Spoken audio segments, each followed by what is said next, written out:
Hey everybody, welcome to a Tuesday edition of the Damage Report. It says so right behind me because I did it right this time. I'm glad you guys are here. Brand new week. Yes, it was a long weekend off with Labor Day. I hope you guys enjoyed your time, maybe ate a lot, barbecued a little bit, relaxed, did absolutely nothing. I tried to. I don't remember what happened, but I'm glad you guys are with us today. And in case you weren't glad that you were with us today, just hold on because I'm gonna sweeten the deal. David Shuster joins me from all the way on the other side of the damn country. Yes, he's the sweetener. He's just I've never heard anybody call me the sweetener, but I'll take it, Jayar. It's good to be with you. I hope everybody had a great Labor Day. You know, there's no such thing as sort of a holiday when you got kids, little kids, as you know. But I'm here and I'm awake, so ready to go. I was thinking the same thing, bro. I was talking really fast this morning again because I've got my coffee, and I'm sure you guys gave me hell last week because I did have an energy drink here as well. I've dropped the energy drink. I'm gonna stop doing that. I got this weird tingling in my foot, and I think I need to stop doing that type of stuff. But still, you know, when you age, you have to roll with the punches. I understand. We feel how this goes. There's a lot going on though, David. Things going on in our world that we have to catch up on. Of course, on the long weekend. August is now over. We got September, so of course, politicians are beginning to work again, if you want to consider what they usually do as work. After that August recess, I stress it every year. If you get the entire month of August off every year and get paid 6 figures, maybe you would be happier. I don't know, but that's what our folks get. But speaking of Labor Day and speaking of politicians, Joe Biden jumped right back into it to talk about Labor Day. As a matter of fact, labor overall. Let's go here. 800,000 new manufacturing jobs. But you wouldn't know from all the negative news you hear. Well, we're getting through this, one of the greatest job creation periods in American history. For real, that's a fact.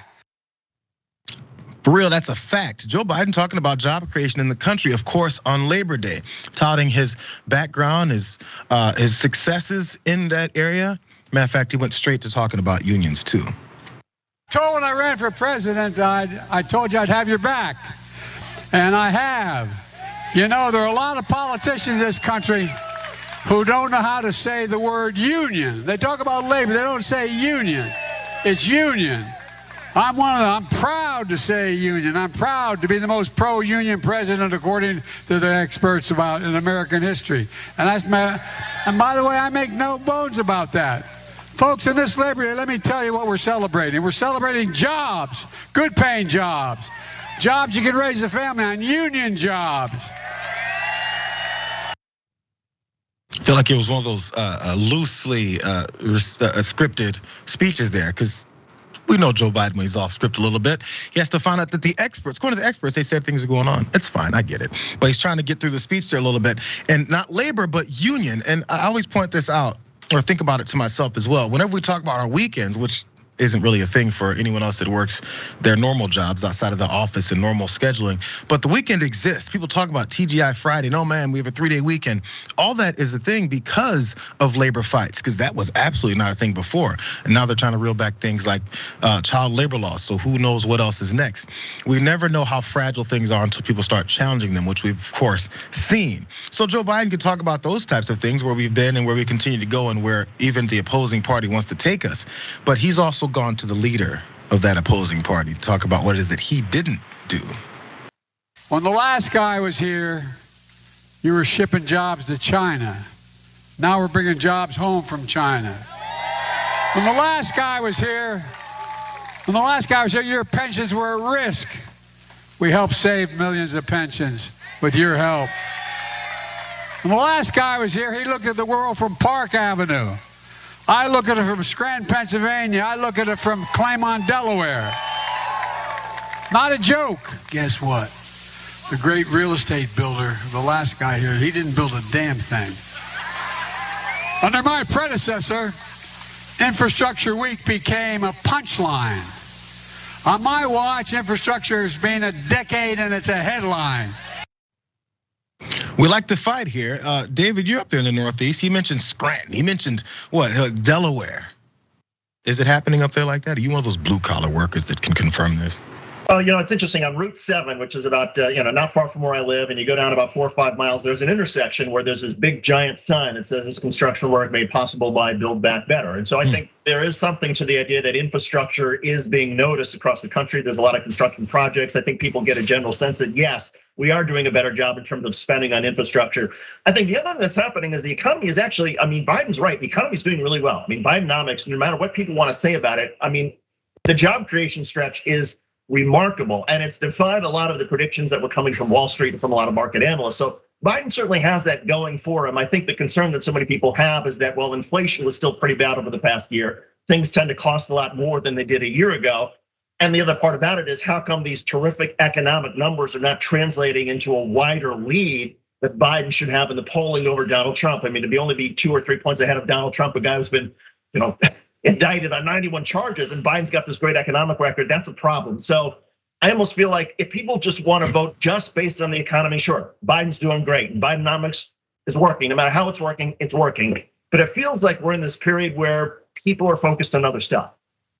I wonder what other stuff is, because look, we talk about it too because of how much it dominates news headlines and also how much it attracts people's attention. Because I think I know what you're talking about. What is it that we're always talking about? Trans rights, women's rights, things that are actually coming after people's rights within their country just to be free. Because there was even something later on this show that I think is going to be even more surprising that we're seeing happening in different states. But here's some of those numbers that you were talking about, and maybe we can figure out why these aren't sticking so much. From Forbes, they said this: the job market has remained one of the economy's strongest pillars during Biden's presidency, with the unemployment rate slipping from 6.3 in January of 21 to a 54-year low of 3.4 in January. However, though, maybe to your point, widespread layoffs in recent months may have started to have an impact. With last month marking the worst job growth since 2020, with the unemployment rate at 3.5. Again, still it's 1.1% more than what it was at the 3.4 that they were celebrating. More though, headline economic output was strong during Biden's watch, as US gross domestic product rose 20% to 26.1 trillion from the last quarter of 2020 to the same period last year. That was buoyed largely by outsized gains in manufacturing and spending on entertainment and leisure. Again, spending on entertainment and leisure is something that people have like extra or expendable income to do that with. And as we're seeing unemployment's down, but then also somehow we're not having that extra income, something's off here. Because household financial health is suffering, as you mentioned, more from Forbes. Even with this high employment and solid wages, Americans' bank accounts are largely in poorer shape now than they were before Biden. Americans saved only 4% of their disposable income in the final quarter of 22, compared to 14% 2 years prior. It's a worrisome development as household debt surged 16% to $16.9 trillion during the period, and as poverty rates reached the highest level since 2018 and 2021, which is the last year for which Census Bureau data is available. Maybe that's something that Republicans can jump onto, and normally in normal campaigns would jump onto. Like, look, you guys don't have much savings, nothing's happening there, and they will actually ignore the reasons behind it, all these other policies that give their money to someone else, or also the inflation rates and the way that they've allowed corporations to dominate and legislate from their offices there, which of course only benefit them. It's a capitalistic society, right? But they won't even talk about that, because maybe it's a chance for Biden, which he has been able to do, and maybe it's hard to do so, to break through all of the constant social ills and worries that everyone's talking about that they're making up, because that's the only way Republicans can find any foothold. Let's look at this graph though, because Biden's approval is dropping on the economy, at least, despite all those numbers that we just went through that seem to look decent, because probably the way that we live our daily lives, but also not thinking about that as a direct a reason why he's doing anything successful. So I guess the question as we break from this, David, is, what is it that he can do to maybe get on track, or maybe have people pay attention to that? Maybe it's some subordinates, maybe more Democrats in general have to talk about it. I think you've got the exact point here, Jayar, and that is Republicans, they want to run on social issues. They want to run on the fear that transgenders are going to take over our lives. That's their entire focus. Joe Biden does have a strong economic record to run on, except there is a part of it which is problematic, and that is, yes, while working class wages have gone up over the past couple of years under Joe Biden, they were stagnant for so long. The wealthy have their wealth has gone up even more. So it's that much better, of course, to be, the wealth gap keeps getting wider. And so for a lot of people, you look up at, say, a Bruce Springsteen concert right in New Jersey, and 3 straight nights of 80,000 people sold out. It takes a certain amount of money to be able to buy a Bruce Springsteen concert. And while there are a lot of people might be Bruce Springsteen fans, a lot of folks can't afford it. But there's a certain percentage of our population that, that's pocket change now to a lot of people. And so I think the gap between wealthy and poor, the ability to spend on things like leisure and entertainment, keeps growing in terms of the divide. And so that's where I think Joe Biden runs into some problems, and that it is harder for people who are in the bottom 25% or working class. It's harder and harder for them, even though unemployment is down. And meanwhile, while there's Joe Biden trying to talk about the positives of the economy, and there's a lot to be positive about, you hear nonstop from Republicans about social issues, because that's where they're trying to frighten people. They're trying to say the transgenders, the gays, they're coming after you. They're trying to indoctrinate your kids, because that's their best calling card for the election. And I wonder if, as they keep hitting that drumbeat of hate, that as they see nothing actually happen to anyone's kids, or this widespread destruction of our country based off of people being who they are, not pan out where they can jump to next. I mean, look, it was an abortion rights fight. And now if they have the Supreme Court to overturn that, they can't hold on to that anymore. So how much longer can they keep shifting to other things is the main thing that I wonder about. Maybe there's another way to get people thinking in a certain way, or maybe once they've destroyed our country enough. Because I do think some of those folks, you mentioned that Bruce Springsteen. I heard how the Beyonce concert was just at SoFi Stadium in LA over the weekend, right? Many people were, I heard this wasn't a direct thing from what I experienced. Many people were reselling those tickets, because of course it sold out like crazy, but then people were trying to resell for thousands of dollars, and who has that, bro? We keep talking about things that have inflated. We can't buy our groceries, formulas out. What about getting food on the table? All that stuff. But somehow people expect someone to pay $1,500 for a nosebleed Beyonce seat. And when that didn't happen, they were scrambling because people bought up several tickets and I'm gonna make some money off of this. And ended up having to sell it for $150 instead of the $1,000 that they were looking for.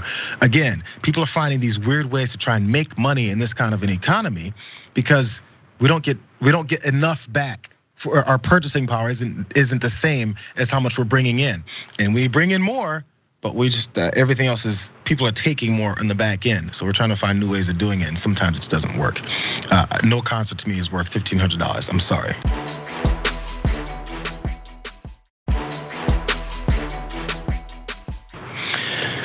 Maybe yours. Did you go to that Bruce Springsteen concert, David? If I played the guitar, which I don't play the guitar or the harmonica, I bet I could get folks at TYT to pay some money to see that. Fall flat on my face and get to. We'll work on it. I'll be on the bass. I'll learn that too. I have no idea how to. Let's jump to this next story though, since we're talking politics and talking about who may potentially try to take over, since Biden's economy isn't so great, but sometimes it kind of is. We have folks on the Republican side fighting it out. Let's go here. Do you stand by your decision to hold up your hand on stage and back Trump should he be the nominee and be a convicted felon? Well, what you saw were candidates on that stage said that they would do exactly what they signed and pledged to do, which is support the Republican nominee. That's what we are saying. I don't think President Trump's going to be the nominee. I think it's going to be me. But I will tell you that any Republican is better than what Joe Biden and Kamala Harris are doing. We Even know if they're that a vote convicted for of a Joe crime? Biden is a vote for President Kamala Harris. First of all, he's innocent until proven guilty. But you are implying that the American people are not smart. The American people are not going to vote for a convicted criminal. They're not going to vote for a convicted criminal. Nikki Haley's trying to find some kind of way to stick to her raised hand when they asked if she would support a convicted criminal. A convicted, she goes, he's innocent until proven guilty. What if he's proven guilty? Then are you still sticking with him? Who knows? I can't talk about it because I'm hoping that he'll just go away before I have to actually address this. Nikki Haley's approach continues to be that. And I think she actually would have a chance if she decides to go ahead and campaign against the guy that's whooping her. Still though, let's look at him whooping all of them, because this is still one of the latest polls here that's taken as who's leading in that Republican primary field. Donald Trump at 59%, and the next best there is Ron DeSantis at he's up to 35. They've moved up to Nikki Haley. Look, she's at 12. Good job. But still, that's where they've. She's jumped up 12 more points, I believe is how that graph works. But she's looking to find this foothold, but still can't really say what she really thinks. By the way, though, 59% for Trump represents an 11-point gain for him since the last Wall Street Journal poll. That's what the details of that particular one are. And this might be the reason why. Because over 60% of poll respondents in the Wall Street Journal poll said that they saw Trump's indictments as political. 78% of the respondents believe Trump's conduct and attempts to overturn the election were legal. That's compared to 16% who thought that his actions were illegal. So you wonder who it is that they really talked to. Obviously, it was a bunch of Trump supporters because they haven't paid attention to what the indictments say. They haven't paid attention, apparently, to what Trump has been saying because he's been looking to make himself look bad legally since all this started. But who cares? It's Donald Trump. Let's go ahead and try to back him up no matter what. Before we get to more of these numbers and details behind what this primary field is still shaping out to be, because who knows, right? Things are starting to change. Are you seeing this change actually mean something? Is Nikki Haley's approach making sense for her? Well, I mean, I remember Nikki Haley a couple of weeks ago saying that she would not support Donald Trump, that he should not be the nominee. So I get this as a sort of a dodge, right? I mean, Republicans are trying to have it both ways right now. Whether it's Chris Christie, whether it's Nikki Haley, whether it's Vivek Ramaswamy, they don't want to anger the MAGA crowd. So they're not going to say, well, yeah, of course I'll support the nominee. But they're also not willing to say that they embrace what Donald Trump did. They simply want to take a dodge and try to campaign on other issues because they don't want to torpedo their own campaign with the MAGA crowd should Donald Trump not have a chance to sort of be the nominee. So I sort of get that, but it is a little bit, it's a little bit confusing and it's not exactly a profile in courage. And I think there's a certain authenticity that some Republicans are still looking for. The other part about this, Jayar, which I think is interesting, is maybe this is wise for Nikki Haley and the rest, because there will come a point where it's not just, prosecutors and a grand jury indicted, but a jury of Donald Trump's peers have convicted him. Once that happens, I think the dynamics change a little bit, and then it becomes easier for Nikki Haley or Chris Christie to say, look, it's not my opinion that Donald Trump is a convicted felon, it's this jury of ordinary citizens, and because the ordinary citizens say so, I think we should follow their lead. I would hope that comes before a lot of the primary voters actually cast their ballots. It doesn't look like it's gonna time out that way, but I think for right now, and Nikki Haley and the rest, they're simply trying to avoid this altogether. They're still trying to figure out exactly where this may fall out. Let's look at actually where they may see this happening too, because I guess a matchup between Biden and Trump 2.0 is still tighter than many people, I guess, that are supporting Biden would have thought. Let's look at this graph really fast. From 538. On that right side, the red line, if you guys can't see it clearly, is Trump's numbers versus Biden's blue. And they're talking about how close it is. That first one is they're even virtually at 46%. And honestly, where Trump is +1 and Biden's +4 and 3 and all that as it goes back and forth as we go down that whole thing week by week or a couple days by couple days versus each of these different polls, is that it's pretty much even. And we already know the Democrats have to get above and beyond the numbers like that in order to take electoral college votes in that manner. So maybe Biden isn't looking so good. But then again, this is what I wonder. I haven't been called about any polls. I know I'm in California. I know I'm only 43. But the thing is I wonder who is answering these calls for polls and where they're getting it from. Because the old school was like phone calls or something. I don't know how they conduct a lot of these things to get the accuracy of it.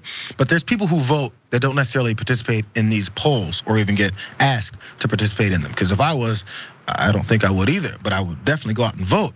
So who knows where it's going, but what it may also make people think they need to do. Maybe there's Trump supporters that think, oh man, we're good. And that makes some people sit at home. And then there's also some Biden supporters who are like, we got to get out more, if not to activate that more. We'll see, because each person's different. And also, obviously, the way this trial goes down. I never know exactly how bad it could be. But one more thing here, because this really stuck out to me. Graphic 4, you guys, because this could be one more issue for Biden. The candidates are only 3 years apart in age, but 73% of voters said that they feel Biden is too old to seek a second term. That's compared to 47% of voters who said the same about 77-year-old Trump. So Biden's 80, Trump is 77. 2/3 of Democrats in Biden said Biden was too old to run again. That's 2/3 of Democrats. I don't know if that always translates over into them not voting for him, because there's plenty of times Democrats are like, I was voting for someone else in the primary. I would hope someone else had stepped in, but I'm definitely not voting for Trump. Who knows? And it's along the lines with many of those things as well. Really fast, I know we only have a couple minutes because I want you to get your thoughts on first. You can bring up the age thing, but what I did do, actually, let's talk about that for a second. If you type in on a search engine, Google, I put Joe Biden, and the first suggestion was age, and it told me he was 80. I put in Donald Trump, it didn't tell me that same thing. But the first thing that comes up about Joe Biden is his age. He's 3 years older, that's different. But also, the Donald Trump stuff just doesn't go to that point. Maybe it's the first thing people are searching. Maybe it's the first thing that people generally want to know. But that could be a part of how people think about age versus Trump. Some of your thoughts on that? Well, part of it is also the way Joe Biden has always spoken. He's always been somebody who's tripped over his own words. His language has always been, his syntax has been a bit odd, but now it sort of shows up as, this must be signs of dementia or aging. So people think he's not so he's not so good on his feet, and that's a sign of somebody who's older, even though Joe Biden's always been that way. Donald Trump, even though I would say he's also lost a step or two in terms of his verbal skills, it's not perhaps quite as dramatic. People don't associate it with aging. And frankly, look, Republicans have done a very good job, and Democrats also care about aging in the way that Republicans don't care about their aging or their criminality of their nominee. And so I think it's like, Democrats, sure, they will pull if it's a vote against Donald Trump, they will pull the vote, they will pull the bar for a dead Joe Biden if that's who's running against Donald Trump. So I think the Democrats will come home eventually, because this will be an anti-Trump vote if in fact Donald Trump is the nominee, no matter how old they think Joe Biden seems to be acting. We'll see. I would prefer neither one of them be there, but I think that's what a lot of people think, and we go with what we've got. We'll see where this goes if Donald Trump makes it that far, because of course the legal implications continue to pile. There's stuff on Vivek. I actually want to take the break first, talk about these couple of things with you all, and when we get back, though, I do want to take Vivek's approach to fighting Donald Trump, to supporting Donald Trump. Who knows? We're gonna find out. Vivek's one of my favorite characters in recent history, recent politics history. So we're gonna get to him, but first your thoughts as we go into this break.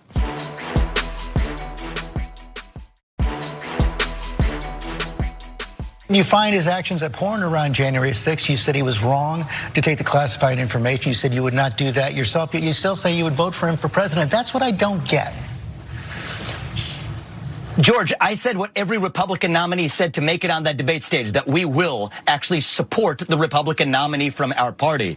Frankly, I think that this is an embodiment of what's wrong with our culture right now, looking backwards, obsessing over details in the past, going after one man, a deranged mental cultural state in the media and in this country, as opposed to talking about what we need to talk about, how we better declare independence from China than any past president has. That man is defeating the integrity of a constitutional republic. Sir, stimulate our economy. That's what I care about. Sir, that man is the front runner for the Republican nomination right now. He's a former president of the United States. He's leading you by 40 points, yet you still say you would vote for him despite what you say about his behavior. That's the question I am asking. It's not an obsession. That's a good way to try and dismiss any actual concerns about the guy. One line that Vivek and many other conservatives like to talk about is, you guys are obsessed with Donald Trump, you're obsessed with the past, things that happened before, as they consistently talk about still Bill Clinton, Hillary Clinton, even Joe Biden and his son. All those things, since we're not supposed to talk about anything happened in the past, the things that went down with Hunter Biden happened in the past. Shouldn't we stop talking about it?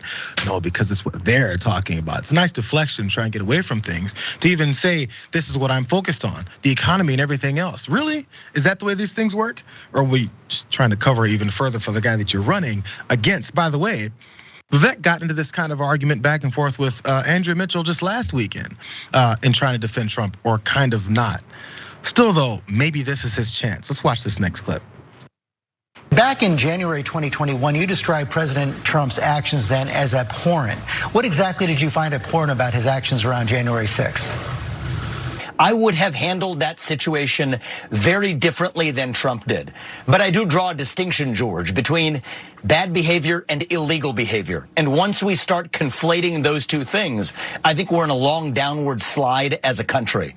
So I'm running this race because I think our nation badly needs to be reunited, but that does not mean he deserves to be prosecuted for it. Those are two separate questions. Was it wrong for the president to create slates of phony electors? I think that there were a number of bad judgments that were made. Sir, that man is the front runner for the Republican nomination right now. He's a former president of the United States. He's leading you by 40 points, yet you still say you would vote for him despite what you say about his behavior. That's the question I am asking. It's not an obsession. Now, I don't know if you know something there, David. When you ask these guys specific questions, they have to then answer them, or it'll be obvious that they're dodging it further. There in that clip, George Stephanopoulos asked him, so when it comes to bringing up fake electors, is that okay? Because when you don't ask them the specifics and say, do you support Donald Trump despite all of his legal issues? Because there's tons of them, and they can just say everything he did was fine. But if you ask directly what it is that he's been accused of, that we've seen him talk about doing, and his associates talk about what they did, is that okay? And he has to then say, well, I would do it differently. What that means is, hell no, I wouldn't have done that because that's illegal. And if it was a Democrat, I'd be asking for their head on a stick. But since it's Donald Trump, I have to dodge it somehow. That's where you find actual answers from these folks. Vivek is a fast talker, but I don't think he can talk his way out of a direct question. If we just did that a little bit more, maybe we can see where the hypocrisy lies. Yeah, I love getting down on the specifics of the details, as Vivek says, that it's a cultural problem that the media has this sort of obsession. Well, January 6th may be an obsession politically, legally, but the fact of the matter is it happened. And I think a lot of Americans who are trying to make judgments about Ramaswamy, Nikki Haley, Chris Christie, the rest, they want to know, how do you see this? What do you feel about Donald Trump? Now, I get politically, Ramaswamy and the rest, they want to be able to say, if they somehow, God forbid, but if they somehow become the nominee, they want to be able to say to the MAGA crowd, I didn't stab Donald Trump in the back. You should support me because I wasn't willing to throw your guy under the bus. And they will happily take the claim from media, but you said that what Donald Trump did was wrong. He said, yeah, but so they want to have it both ways. They don't want to piss off anybody. And especially the Donald Trump supporters, who they're going to need if they're going to eventually be the nominee and have a chance in the general election. But I do think that, again, the equation starts to change if, in fact, Donald Trump does become a convicted felon by a jury of his peers. And to your point, Ramaswamy is very smooth. He's extremely articulate. He's a fast talker. And I do think it doesn't serve the media's purpose, I think, at this point to say, would you support Donald Trump or not? Because they can always say, well, it depends what's going to happen 6 months from now. Better to say, was it right or wrong to have these fake electors? Was it right or wrong to continue to fight in the courts after the court said that there was no evidence here? Pin them down on the specifics and let voters make their own judgment based on that. An odd approach. Let the voters make their own judgment rather than tell them what is it's happening. It's absolutely inaccurate. Let's jump to this next thing. Maybe it wasn't very fun, but people thought it might be. Burning Man out in Nevada kind of turned disastrous. And of course, folks jumped right on. Let's go to this. It's always what is the next thing, right? They're trying to bring COVID back, but I really believe the next thing is going to be this climate change crisis. They're going to create it into an emergency. And Alex, I want to talk about Burning Man for a minute. We are watching, from a distance. There are approximately like 73 or 75,000 people in Nevada, and they're locked in there from floods. And I'm glad I was going to raise that. They literally did a mock sacrifice and all this, and then it flooded with these tornadoes. And it was. Sorry, go ahead. Well, God has a way of making sure everyone knows who God is. There's a way that he has a way of making sure everyone knows who God is. Maybe they allow folks to bring him up on 91 charges. Anyway, Marjorie Taylor Greene and Alex Jones, they're talking about Burning Man, which ended up being disastrous because of these rainstorms, the amount of rain that came down here on the desert and swamped everyone in. But still, it's God's way. Whenever it's something bad happens to them, it's Democrats' way, I guess. But still, there's more because she has a theory about what went down at Burning Man. There's a lot more intellectual things going on. Let's listen. Let's talk about what is happening to these people. So there's 73, 75,000 people in Nevada desert right now at this Burning Man. They're locked in. They're not allowed to leave. And they're basically probably being brainwashed that climate change is the cause of all of it. Well, it's the root of all evil, and it's going to destroy the earth. And they're feeling the panic and the media is saying that. Oh, this is because you didn't know about climate change. Yes. So what's going to happen, Alex? It's the same thing, same way they launch any kind of movement. After this is over in Burning Man and these 75,000 people disperse and they go back home, they're going to have these stories to tell and how terrible it is and how we have to do everything possible to stop climate change. It's caused by humans and it's carbon. This is what they're brainwashing people to believe. She might know a couple things about brainwashing since she keeps talking about it. But for some reason, climate change is this myth. It's this thing that exists that really isn't happening.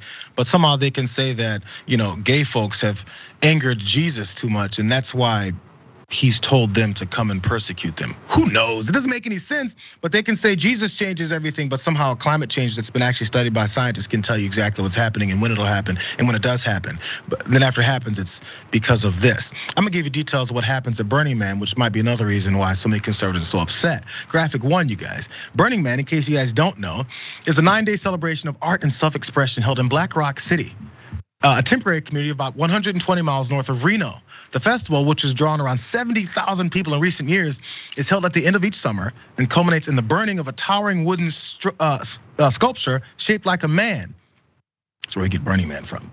But still, the weather emergency made it a disaster this particular time around, because muddy roads flooded by a summer storm left tens of thousands of partygoers stranded for days at Burning Man at the festival. And after they dried up enough by Monday afternoon, it allowed them to begin their exodus from the northern Nevada desert. And about 2 hours after the mass departure began, organizers estimated a wait time of 5 hours. Sounds like trying to get out of a game at UCLA over at the Rose Bowl, because it's a nightmare. You'll be sitting there for 12 hours. Anyway, that's just beside the point. So because there's so many partygoers that are burning structures and having sex and doing drugs, that's what they're upset about. By the way, though, David, Burning Man absolutely has zero interest or attraction to me, which I don't get why anybody would want to go. But I definitely don't care if you do. If you're stuck for 5 hours, okay, maybe you'll plan better next time. I am so glad you mentioned the Rose Bowl, because when I've been to the Rose Bowl, I don't mind that 12-hour wait to get out of the Rose Bowl, grassy parking lots if it's fun. It's when they've lost where that 12 hours feels like it's like a week. And maybe it's the same thing with Burning Man, that after you've seen some sort of effigy of this giant wooden sculpture caught in flames, maybe you're so mesmerized by it that you don't mind the 5-hour wait. Look, Marjorie Taylor Greene talks about brainwashing. We don't need brainwashing. 75% of Americans believe that climate change is here and is having a huge impact on the planet. And maybe the numbers go down a little bit to say 65% believe that it was man-made because of carbon. But the fact of the matter is most Americans believe in climate change, and they know, they can see that the storms are shifting. They can see that weather's becoming more extreme. Things are happening that did not happen in the past, several hundreds of years. So this is an issue that we have to deal with, whether you're at Burning Man or not. And whether you're in some sort of muddy concert art festival, everybody now has experience with climate change and how climate change is making our lives more challenging and difficult. And that doesn't require any brainwashing. And it's okay, by the way, people that are opposing this idea that something like climate change can affect things like this and make things much worse. By the way, disasters happen in Republican areas as well too. Is it God's wrath then too? No, they just ignore it then. But again, like I said, the odd nature of burning a big structure and then dancing around it with fire and chanting whatever it is they're doing or screwing. I don't know. I have no interest in it either. But okay. Neither do I have interest in going to MAGA rallies where people get drunk and then dance around and worship someone whose hair looks like it's on fire too. Same thing. I guess you can get involved. Maybe you want to go out to Reno and check it out.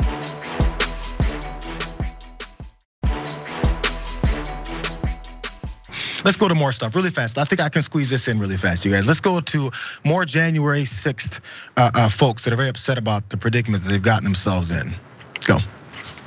They want to send a message to Americans that if you go to these events, if you are part of political groups, they're going to throw you in prison for a long time. They want you scared. They don't want you to go out and vote. They want people scared before it's time to vote. And that's why all this heat's happening right now.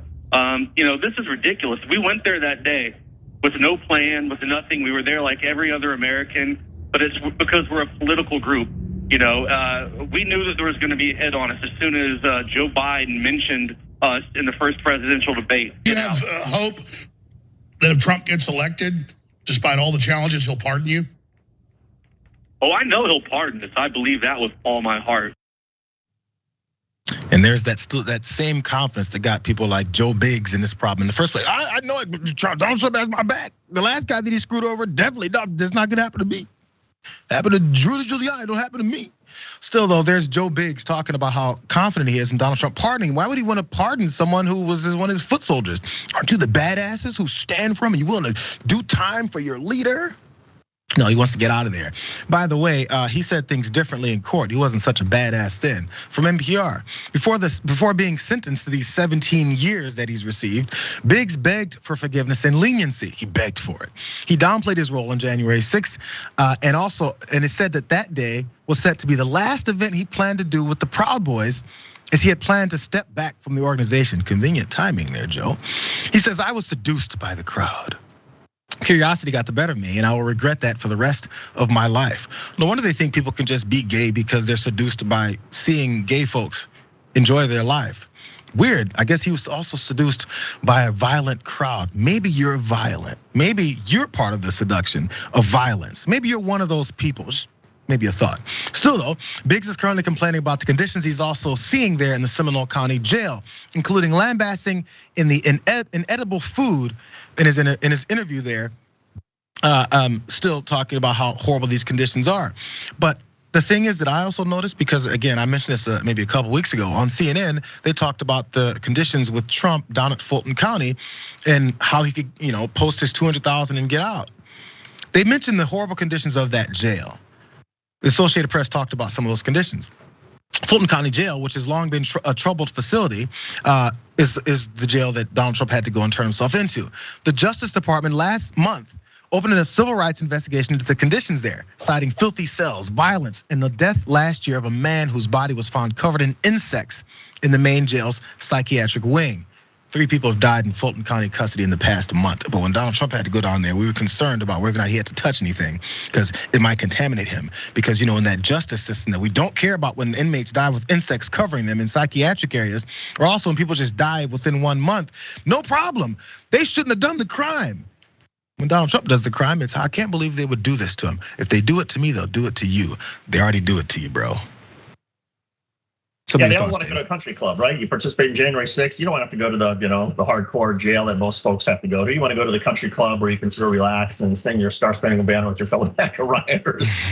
And speaking of discussing conditions, I seem to remember that some of the MAGA rioters were smearing feces on the walls of the Capitol. That was not particularly pleasant. So, to your point, Jayar, these folks, they are getting what they deserve. I mean, justice is justice, equal justice under the law, and people have gotten longer terms in prison than a lot of these folks are getting for doing far less. So you do the time, you do the crime, you got to do the time. And if you thought that what you did was wrong, you're probably onto something, that it was wrong to storm the Capitol, to try to thwart democracy, to try to scare the bejesus out of lawmakers. And oh, by the way, the violence you engage in with some of the Capitol police officers, you should go to jail and you should have plenty of time to think about it.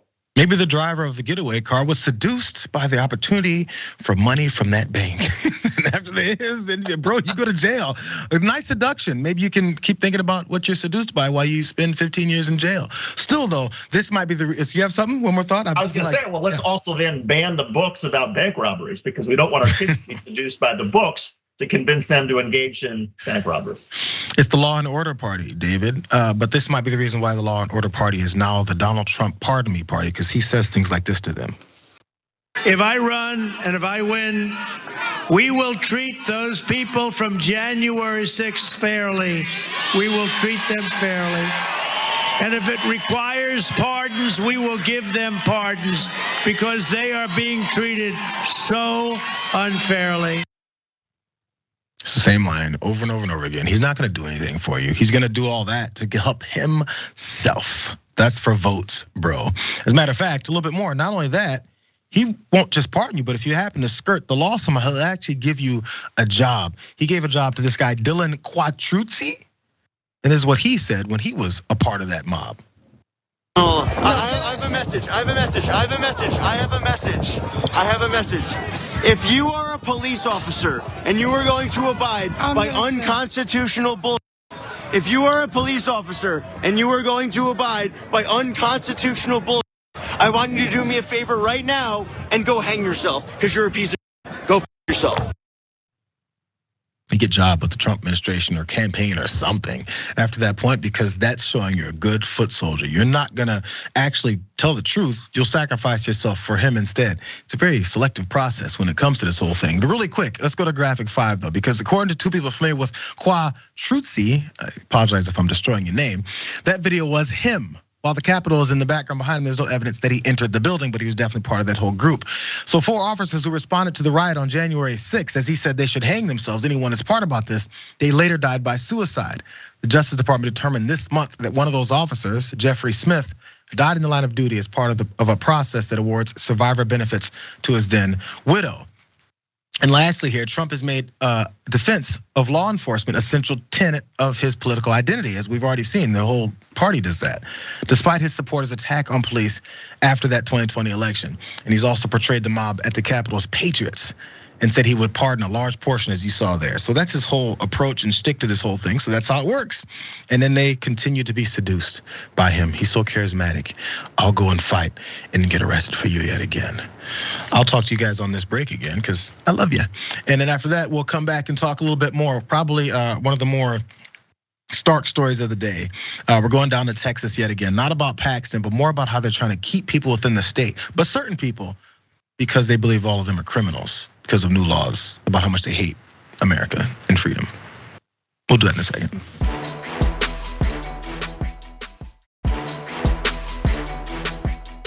And also, by the way, Kamala Harris is doing what? They're making sure she does a lot of, I don't know. I haven't studied deeply everything that Kamala's up to and things, but I feel like she's getting handled a little bit too consistently. I don't know if she's able to really be who she is. I'm actually very curious about how that whole thing works. So I don't say a lot about the vice president because I wonder if one day she'll say what she's not been able to do. That's just my own internal thoughts. Let's jump to this next story down in Texas, as I pointed out. Let's jump straight here. Listen, everything's gonna be okay, right? Just let me do the talking, okay? Just. Evening, ladies. License, please. Where are you headed? We were just out for a drive. Headed to the border? Oh, no. We were just going up to the. Hey there. What's your name? Grace. Are you pregnant, Grace? Step out of the vehicle. She does not have to. Yes, she does. No. Show me your hands on the wheels, please. Grace, step out of the vehicle on the wheel. Grace, it's okay.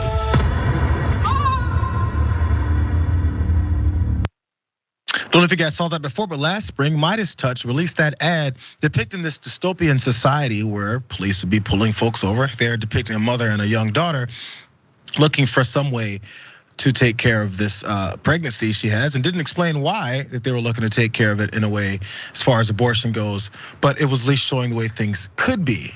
And if you want to live in that kind of society, well, as conservatives probably saw that and said, you guys are hyperventilating over this whole thing. There's a small town in Texas that's actually trying to make it a reality. It's called Llano. Hope I'm saying that wrong too. Texas. This is what they've been up to.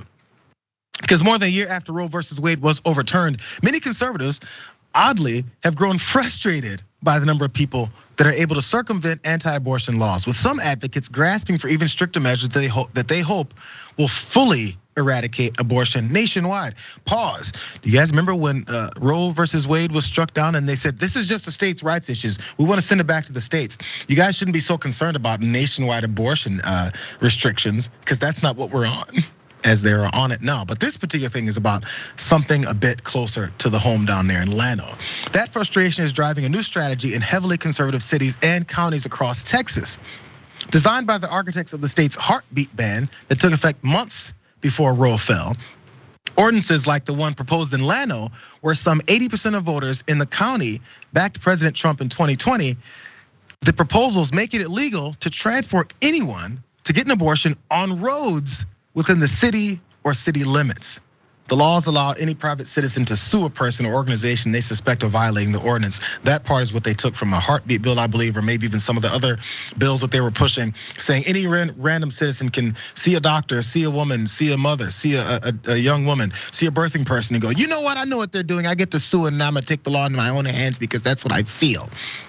Well, the degree to which they're trying to restrict people accessing roads in the United States of America, this is the degree to which they're going about this. Anti-abortion advocates behind this measure are targeting regions along interstates and in areas with airports, with the goal of blocking off the main arteries out of Texas and keeping pregnant women hemmed within the confines of their anti-abortion state, trapping them.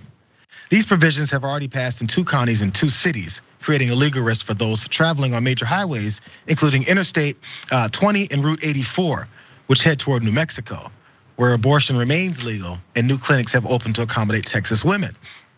He said this is really building a wall to stop abortion trafficking. That's what Mark Lee Dixon said. He's an anti-abortion activist behind this whole effort.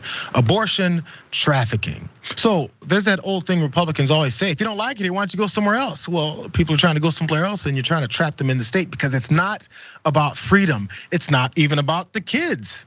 What it's about is control over women. Like, how dare they do something that they want? You know what this is? It's the United States of America, where we restrict access for people to travel on roads in the United States of America, because that's the United States of America when it comes to conservatives, though. Jump in here after we show this graph here, David, because these are some of the Texas counties and highways that are targeted by these ordinances. All of the tan squares there are the places where they're interested in having these blocking proposals, and the darker ones, which are only 2 here, are counties where the ordinances have passed. And Atlanta is right there in the middle. So if you can look at the details of it, every major freeway or road out of this state has some strategic places where they'll be blocked, because these counties are like, hell no, we want to control your entire life. And one more part, specifically Llano, next graphic here, you guys. Llano and those 5 streets out, or general roads out, are also part of this whole thing. That's why Llano's one of the ones on this list. So, freedom, David. I mean, this makes me sick. This is like one of the most ridiculous things I think I've ever heard. The idea that people have time to sort of do this. I always thought Republicans were against big government. Well, this is big government with the scarlet letter. I mean, you're actually going to have your police and law enforcement try to stop people to enforce the law. And then, oh, by the way, Republicans also said that they were against lawsuits and lawyers, but now you're simply going to encourage more lawsuits, because you're going to allow people just to sue somebody because you suspect that maybe they're pregnant and maybe they're going to travel out of the state to get an abortion. That is ridiculous. And this is another reason why I think people in Texas, and thank God for the progressives in Texas who are trying to fight these battles. But I think there's some communities in Texas that are beyond hope. And I just hope that if there's a woman out there or a family out there and they've got an unwanted pregnancy, or for any reason they feel like they need to exercise the reproductive rights, I hope you will leave the state. Don't come back, or don't come back to some of these conservative areas. Well, there's some of these conservatives that actually are wondering how bad this could look. I think they have a little bit of foresight. One of them, her name is Laura Almond. She's absolutely against abortion, but she's wondering about this. Maybe this is the glimmer of hope, which isn't going to get us very far. This is what happened. She says, I feel like there's a lot more to discuss about this. Again, that's Laura Almond. She's a staunch conservative who owns a consignment shop in the middle of their town. She says, I have a ton of questions. She says, I hate abortion. I'm a Jesus lover like all of you in here. They were having a meeting about it, of course, to determine whether or not they're gonna do this. Still, she said, she couldn't help thinking about the time in college when she picked up a friend from an abortion clinic, and how someone might have tried to punish her under this law. Someone being the people that you're surrounding yourself with. She says it's overreaching, and we're talking about people here. Pause. So you got an entire political party that's pushing this type of restrictive access so much that there's people within it that go, you guys, I want to remind you, what we're talking about are people, not cattle, not your animals in your house. We're talking about people. You have to remind people that are in positions of power to enact legislation that who they're enacting them on are people. That's where we are now. And that's one of the conservatives that's remind them of that. Because if someone else says it, they'll just say, here, we're gonna take y'all back and beat your ass. But still, can these laws be enforced? I think you mentioned that as well too, David. Let's go to graphic 8. Abortion rights advocates say that the ordinance effort is merely a ploy to scare people out of seeking the procedure. And to date, no one has been sued under the existing abortion trafficking laws that they're putting into place. The purpose of these laws is not to meaningfully enforce them, said Nisha Dave, executive director of the Lilith Fund. It's an abortion fund based in Texas. She says it's the fear that's the point. It's the confusion that's the point. And speaking of confusion, the mayor of the town doesn't know what the hell this is about either. He says, on this point here, while the language of the draft ordinance explicitly states that it would apply to people transporting, quote, any individual for the purpose of providing or obtaining an elective abortion, the mayor, Marion Bishop, said that the term abortion trafficking, which they're using now, did not apply to women who were choosing to get abortions on their own free volition, right? He says, it would be people who were either coerced or undecided, who found themselves loaded onto a van and headed somewhere. This is what Bishop said in an interview at the vodka distillery that he owns downtown. Sorry, it's not a laughing matter, but bro is in his vodka distillery. He's like, you know what? This whole law that's getting proposed in my city, who knows what it does? I mean, I guess. By the way, after they found it out, pressed on the contradiction between his statement and the language of the proposal, that mayor of this town, Bishop, he acknowledged that what he originally said, quote, may not be totally accurate.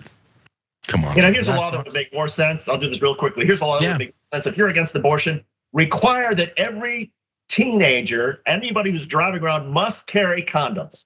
Required that they have condoms on their persons wherever they go. That's the way you decrease pregnancies, unwanted pregnancies, decrease abortions, not this malarkey about trying to worry about people who might get in a van to get an unwanted abortion.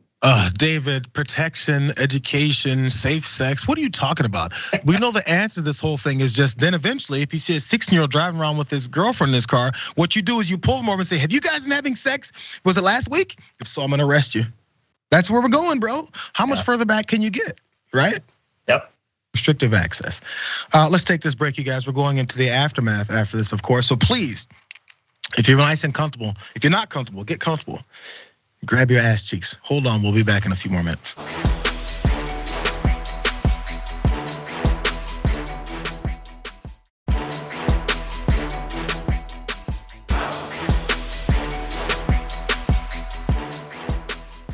Thanks for listening to the full episode of The Damage Report. Support our work, listen ad-free, access members-only bonus content, and more by subscribing to Apple Podcasts at apple.co/TYT. I'm your host, John Adarola. I'll see you soon.